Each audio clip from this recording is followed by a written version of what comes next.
On today's episode, we have a question from an anonymous listener. They ask, is it just coincidence that a poor IMF forecast for the UK arrives on the anniversary of Brexit?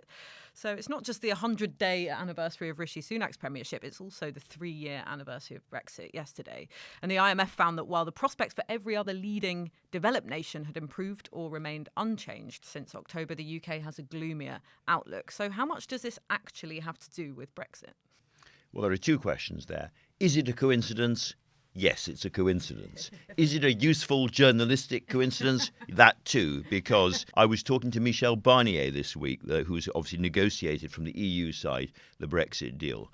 And I said, was this because we're not only the worst performer, we're actually the only one to actually shrink in 2023. Our economy is going to get smaller this year, and that it makes us unique in the developed world.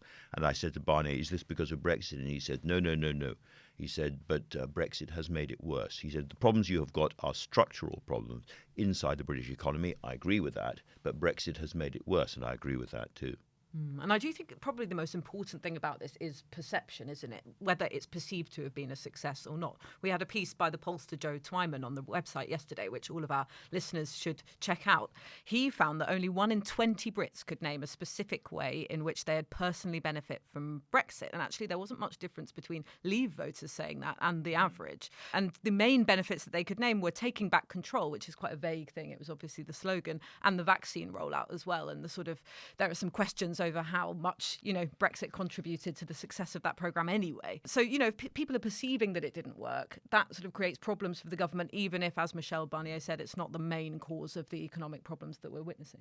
Yeah, and I think this debate will go on. Brexiteers will say it doesn't matter what sort of Brexit we have.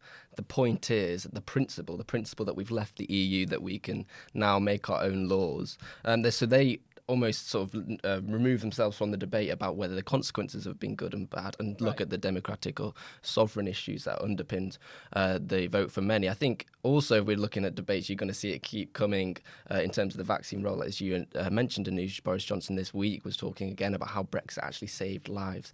So I don't think we're going to be able to depart and just move on to a purely economic debate about whether Brexit was good or bad. These other issues are going to keep coming to the fore.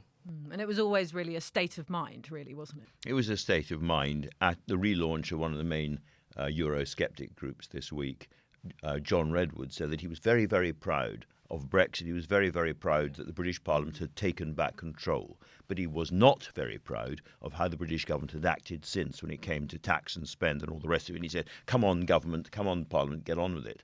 And I think that's very much the mood amongst the Brexiters. So it does feed into the economic argument as well. Yes, and you mentioned the Northern Ireland Protocol in the first half of the podcast. There's supposed to have been some warming of negotiations there. That, I think, is why so many people on the hardcore Brexit side are so neuralgic, irritable and worried at the moment, because the mood music from Brussels, London, and Belfast and Dublin as well is that things are moving fast towards some kind of resolution. We are seeing Rishi Sunak more or less now heading to Washington with a team of people, and he would not be going there. He wouldn't be going to talk to President Biden if something big wasn't happening. What do we think it is? Well, we don't really know, and that's the problem. We're going to get the ERG in Parliament going through every single line of that agreement and finding something that they can that goes against the sort of Brexit that they want. The DUP is going to do the exact same thing. So either, as Andrew mentioned in the first half, you very much annoy Sinn Féin, you very much annoy the DUP, you very much annoy the EU, or you very much annoy the ERG. That's the bind the government's in at the moment, and I think they will be able to cast it as a success, a victory, a move forward on Brexit. But whether they can actually get that through and they can bring all those parties together and keyly get the Northern Ireland executive back up and running is a different question. Well, that's the thing. I don't understand how you can ever get the executive back up and running if there's going to be a role for the European Court of Justice, which surely the EU will always insist must police their single market. The deal is not going to be either that Britain takes back complete control and banishes the European Court from Northern Ireland, nor is it going to be a new hard border in Ireland or anything like that. I think the government's idea for 2 lanes, a so-called red lane and a green lane. They've done quite a detailed and very important agreement on data sharing, because if everybody understands the data and knows which products are going purely into Northern Ireland, then you don't have to have nearly so many checks. And I think the idea is to, as it were, start to erase these issues like with a little rubber, so you can barely see them. So the checks are still there. There are little sheds, but nobody notices them.